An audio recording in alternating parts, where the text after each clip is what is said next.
दोस्तों पहले ये वीडियो देखिए। If you look at the fiscal situation, if you look at the fact that my oil companies are losing what, 1,000 crores every day. ये हैं देश के पेट्रोलियम मंत्री हरदीप सिंह पुरी, जो कह रहे हैं कि मेरी तेल कंपनियों को रोजाना 1,000 करोड़ का नुकसान उठाना पड़ रहा है। दरअसल पेट्रोलियम मंत्री CII एनुअल बिजनेस समिट में कच्चे तेल के बढ़ते दाम और एनर्जी क्राइसिस पर बात कर रहे थे। इस दौरान उन्होंने कहा, देश की तेल कंपनियों को भारी घाटा झेलना पड़ रहा है।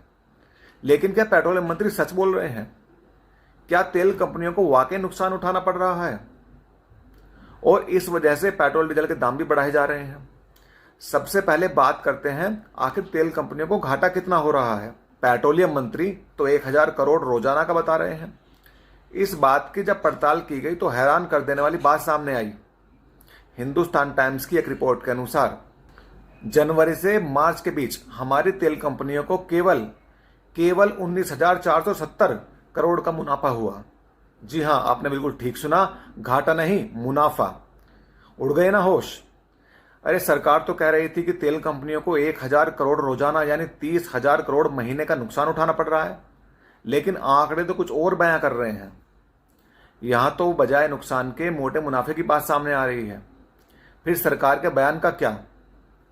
गौर करने वाली बात यह है कि ये जनवरी से मार्च का वो समय है जब युद्ध चल रहा था, क्योंकि युद्ध तो फरवरी में ही शुरू हो गया था। इस समय में तेल कंपनियों का मुनाफा 41% तक बढ़ गया। एक रिपोर्ट के अनुसार इस बीच देश की सरकारी तेल कंपनी इंडियन ऑयल कारपोरेशन को 11,370 करोड़ रुपए का फायदा हुआ।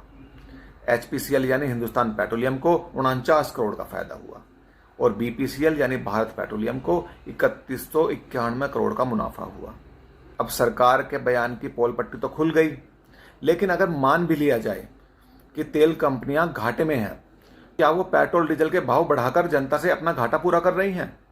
तेल कंपनियां तो जनता से अपना नुकसान पूरा कर लेंगी, लेकिन जो नुकसान जनता को उठाना पड़ रहा है उसे कौन पूरा करेगा?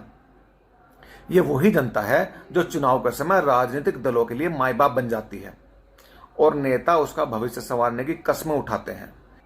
ये वही जनता है जो चुनाव के समय गर्मी, सर्दी, बरसात की परवाह किए बिना लंबी लंबी लाइनों में लगकर सरकार चुनती है, इस उम्मीद के साथ कि सरकार उनके लिए कुछ बेहतर करेगी, कुछ अच्छा करेगी।